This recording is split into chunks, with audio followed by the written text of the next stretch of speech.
Blood क्या होता है, ब्लड का कंपोजिशन क्या होता है, ब्लड का फंक्शन क्या होता है।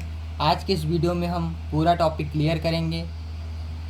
तो वीडियो स्टार्ट करने से पहले मेरा नाम आलोक कुमार दुबे, स्वागत है आपका हमारे चैनल जुनून न्यूज़ में। तो चलिए स्टार्ट करते हैं। सबसे पहले ब्लड, ब्लड होता क्या है, ठीक। ब्लड यानी रुधिर, ब्लड यानी रुधिर, ठीक है। ब्लड एक प्रकार का कनेक्टिव टिश्यू होता है जिसके इंटरसेलुलर स्पेस में लिक्विड सब्सटेंस प्रेजेंट होता है, जैसे कि प्लाज्मा हो गया, प्लाज्मा प्रोटीन है, फॉर्म्ड एलिमेंट्स मतलब गठित तत्व, जैसे कि आरबीसी हो गया, डब्ल्यूबीसी हो गया, प्लेटलेट हो गया, प्लाज्मा हो गया, ठीक। कनेक्टिव टिश्यू इसको क्यों बोला जाता है, देखिए कनेक्टिव टिश्यू बोलने का रीज़न है कि ये जो ब्लड होता है हमारे होल बॉडी में कनेक्टेड रहता है, हमारे होल बॉडी से क्या रहता है, कनेक्टेड रहता है, क्योंकि हर जगह क्या होता है, ब्लड का सप्लाई होता है, तो ब्लड हमारे पूरे बॉडी से कनेक्टेड रहता है। इस कारण से इसको क्या बोला जाता है, कनेक्टिव टिश्यू बोला जाता है, ठीक। इसके इंटरसेलुलर स्पेस में लिक्विड सब्सटेंस भरा होता है, जैसे कि हो गया प्लाज्मा प्रोटीन हो गया, formed elements RBC, WBC, platelet and plasma, ठीक है। ये है ब्लड का कुछ इंट्रोडक्शन। अब जानते हैं ब्लड को डिस्कवर किसने किया था, ठीक। तो देखिए sir William Harvey discover the circulation of blood. देखिए ब्लड का डिस्कवर तो बहुत पहले हो गया था, क्योंकि ब्लड के बारे में सब जान गए थे, ठीक। लेकिन सर्कुलेशन ऑफ ब्लड, ब्लड का सर्कुलेशन के बारे में सर विलियम हार्वे ने 1628 में बताया था। कितने में बताया था, 1628 में बताया था, ठीक है। सर विलियम हार्वे ने क्या किया था, सर्कुलेशन ऑफ ब्लड को डिस्कवर किया था, ठीक है। देन उसके बाद ब्लड ग्रुपिंग को sir Karl Landsteiner discover the blood grouping system. Blood grouping system को किसने डिस्कवर किया था, तो कार्ल लैंडस्टेनर सर ने किया था 1900 से 1902 के बीच में। उन्होंने क्या किया था, ब्लड ग्रुपिंग का डिस्कवर किया था, ठीक। अब देखिए जो ब्लड का स्पेसिफिक ग्रेविटी होती है वो कितना होती है, 1.05 से लेके 1.06 के राउंड होती है। कितनी होती है, 1.05 से लेके 1.06 तक होती है, ठीक। अब ब्लड का पीएच जो होता है वो होता है 7.2 से लेके 7.4 होता है, ठीक। ये transport oxygen, nutrients, hormone, heat, protective substance, clotting factors. क्या करता है ब्लड जो है वो किसको ट्रांसपोर्ट करता है, ऑक्सीजन को ट्रांसपोर्ट करता है। देखिए ऑक्सीजन क्या करता है, ट्रांसपोर्ट करता है कैसे, जैसे हमने क्या किया, नेचर के द्वारा क्या किया, ऑक्सीजन को लिया, वो कहाँ आया, हमारे लंग्स में आया। लंग्स के थ्रू क्या करता है, लंग्स से टिश्यू तक कौन लेके जाता है, ऑक्सीजन को ब्लड लेके जाता है, ठीक। न्यूट्रिएंट्स, मिनरल हो गए, विटामिन हो गया, कुछ भी सब्सटेंस हो गए, न्यूट्रिएंट हो गए, उसको क्या कौन करता है, ट्रांसपोर्ट करता है, तो उसको ट्रांसपोर्ट करता है हमारा ब्लड, ठीक है। देन उसके बाद है हार्मोन को ट्रांसपोर्ट करता है, हीट के हमारे हीट लेवल को मेंटेन करके रखता है, ठीक, और हमारे बॉडी को प्रोटेक्टिव बना के रखता है, ठीक। ब्लड में क्लोटिंग फैक्टर्स होते हैं, जैसे फाइब्रिनोजन, ठीक, ये प्रोटीन होता है। ये क्या करता है, ब्लड को क्लॉट होने से क्या करता है, क्लॉट होने से बचाता है, ठीक। ये था ब्लड का इंट्रोडक्शन, ठीक। अब हम देखेंगे ब्लड का कंपोजिशन क्या होता है, ठीक।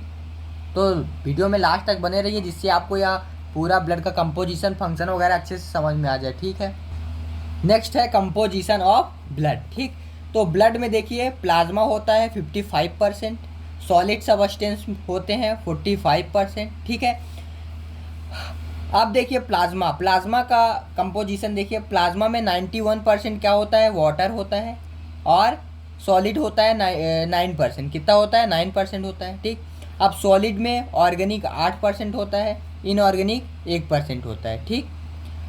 अब इसमें देखिए सॉलिड में क्या होता है, आरबीसी, डब्ल्यूबीसी, प्लेटलेट, वो कितना होता है, 45%, ठीक है।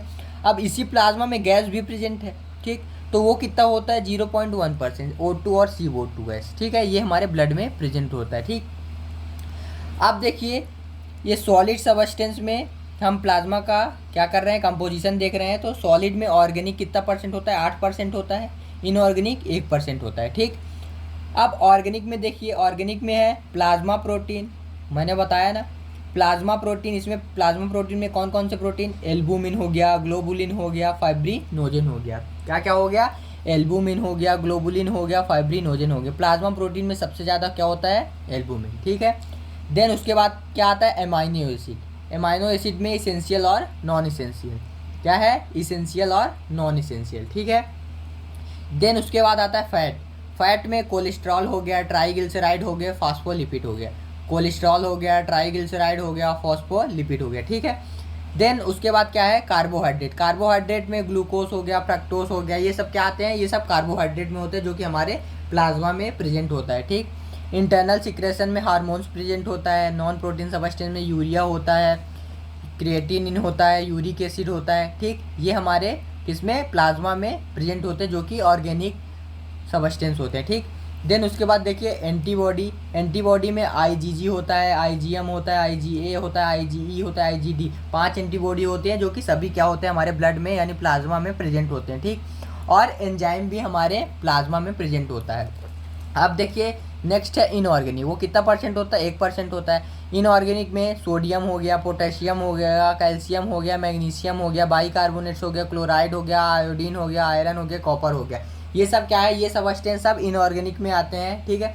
ये हमारे प्लाज्मा में प्रेजेंट होते हैं जो कि इनऑर्गेनिक होते हैं, ठीक है। अब हम देखेंगे फंक्शन ऑफ ब्लड। तो फंक्शन ऑफ ब्लड को लास्ट तक देखिएगा जिससे आपको पूरा ब्लड का फंक्शन के बारे में डिटेल में समझ में आ जाए, ठीक है। तो वीडियो में लास्ट तक बने रहिएगा।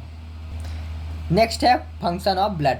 हमारे बॉडी में ब्लड हमारे बॉडी में निम्न फंक्शन परफॉर्म करता है जो इस प्रकार है, ठीक है। पहला देखिए रेस्पिरेटरी फंक्शन। पहला क्या है, रेस्पिरेटरी फंक्शन, ठीक।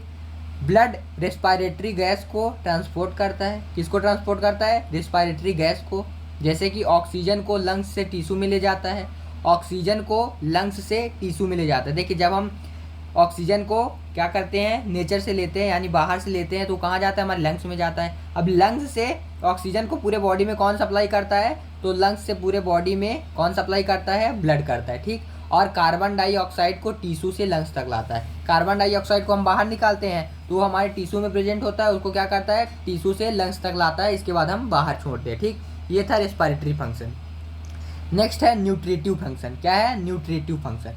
ब्लड न्यूट्रिशन लाइक ग्लूकोज हो गया, लिपिड हो गया, विटामिन हो गया, अमाइनो एसिड हो गया को क्या करता है, कैरी करता है। Blood nutrition like glucose, lipid, vitamin, amino acid को क्या करता है, कैरी करता है, ठीक है।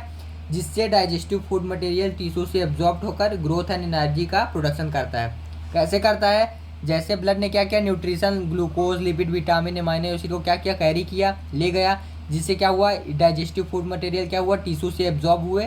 टिश्यू से एब्जॉर्ब होने के क्या किया, ग्रोथ और एनर्जी का प्रोडक्शन किया। किसका प्रोडक्शन किया, ग्रोथ और एनर्जी का प्रोडक्शन किया, ठीक है। नेक्स्ट है it act as a vehicle. Blood vitamin हो गया, मिनरल हो गया, हार्मोन हो गया, other essential chemical substance carry to respected required place. देखिए रिक्वायर्ड प्लेस में ये क्या करता है, सभी विटामिन हो गया, मिनरल हो गया, हार्मोन हो गया, अदर इसेंशियल केमिकल सबस्टेंस को क्या करता है, रिक्वायर्ड रिस्पेक्टेड प्लेस तक लेकर जाता है, ठीक है। देन उसके बाद है excretion. Blood carry waste product from body. क्या करता है, बॉडी से वेस्ट प्रोडक्ट को कैरी करता है, उसके बाद वेस्ट प्रोडक्ट को एक्सक्रेटिव ऑर्गन तक ले जाता है। कहाँ ले जाता है, एक्सक्रेटिव ऑर्गन तक ले जाता है, जो क्या करता है, वेस्ट प्रोडक्ट को बॉडी से रिमूव करता है। क्या करता है, बॉडी से रिमूव करता है। किसको करता है, वेस्ट प्रोडक्ट को बॉडी से रिमूव करता है। अब नेक्स्ट देखिए, नेक्स्ट है ब्लड वाटर बैलेंस को रेगुलेट करता है। हमारे बॉडी के टेम्परेचर को भी ब्लड रेगुलेट करता है। देखिए वाटर बैलेंस को रेगुलेट करता है। किसको रेगुलेट करता है, वाटर के बैलेंस को भी रेगुलेट करता है। कैसे करता है, जब क्या होता है, फिल्टर होता है ब्लड, उस समय भी क्या करता है, वाटर के बैलेंस को रेगुलेट करके रखता है। देन हमारे बॉडी के टेम्परेचर को भी ब्लड रेगुलेट करता है। देखिए एक समय ऐसा होता है कि हमारे बॉडी की जो कैपिलरी है उसमें ब्लड का फ्लो बहुत ज़्यादा हो जाता है। उस कंडीशन में क्या होता है, टेम्परेचर बहुत ज़्यादा हाई हो जाता है। तो उस कंडीशन में कंडक्शन और कन्वर्सन के थ्रू क्या करता है, हमारा जो ब्लड है वो क्या करता है, टेम्परेचर को रेगुलेट करके रखता है। नेक्स्ट है ब्लड हमारे बॉडी में एसिड और बेस को बैलेंस करके रखता है।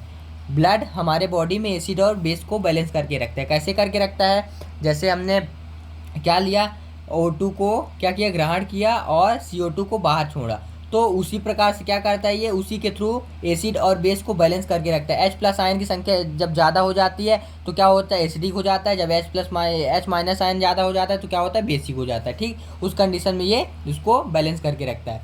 नेक्स्ट है डिफेंसिव फंक्शन। ब्लड का इंपॉर्टेंट फंक्शन डिफेंसिव मैकेनिज्म होता है, डिफेंस मैकेनिज्म होता है, ठीक है। हमारे ब्लड में क्या होता है, WBC सेल्स होता है, उसका वो भाग है, पार्ट है, टाइप्स है, न्यूट्रोफिल्स एंड मोनोसाइट बैक्टीरिया को फैगोसाइटोसिस प्रोसेस के थ्रू इंगल्फ करता है। क्या करता है? न्यूट्रोफिल और मोनोसाइट बैक्टीरिया को फैगोसाइटोसिस प्रोसेस के थ्रू इंगल्फ करता है। ठीक है। नेक्स्ट है लिम्फोसाइट। लिम्फोसाइट हमारे बॉडी को इम्यूनिटी प्रोवाइड करता है। क्या करता है? लिम्फोसाइट हमारे बॉडी को इम्यूनिटी को डेवलप्ड करता है। लिम्फोसाइट हमारे बॉडी इम्यूनिटी को क्या करता है? डेवलप करता है, बढ़ाता है। ठीक है। नेक्स्ट है इयोसिनोफिल। एलर्जी के against detoxification and fibrinogen particles को रिमूव करता है। इयोसिनोफिल एलर्जी के अगेंस्ट, किसके अगेंस्ट? एलर्जी के against detoxification and foreign particles को रिमूव करता है। इयोसिनोफिल एलर्जी के against detoxification and foreign particles को रिमूव करता है। ठीक है। नेक्स्ट है blood maintain smooth of muscle tissue and skin. क्या करता है? ब्लड इस मसल्स और टिश्यू को क्या करता है? स्मूथ बना के रखता है। ठीक है, उसको स्ट्रक्चर को मेंटेन करके रखता है। नेक्स्ट है कोगुलेशन फंक्शन। ब्लड में fibrinogen protein and coagulation factor present होता है जो इंजरी होने पर कोगुलेशन को मेंटेन करके रखता है। देखिए मैंने बताया ना, फाइब्रिनोजन प्रोटीन प्रेजेंट होता है, वो क्या करता है? Coagulation factor. देखिए फाइब्रिनोजन प्रोटीन और कोगुलेशन फैक्टर प्रेजेंट होता है जो क्या करता है? इंजरी होने पर कोगुलेशन को मेंटेन करके रखता है, ब्लड फ्लो को क्या करता है? उसको मेंटेन करके रखता है। तो आज के वीडियो में हमने क्या देखा? ब्लड का इंट्रोडक्शन देखा, कंपोजिशन ऑफ ब्लड देखा, फंक्शन ऑफ ब्लड देखा। तो अगर आपको आज की वीडियो अच्छी लगी हो तो वीडियो को लाइक कर दे, चैनल पे नए हैं तो चैनल को सब्सक्राइब कर दे, क्योंकि इसी तरह का वीडियो हम आपके लिए डेली प्रोवाइड करते रहते हैं। Thank you.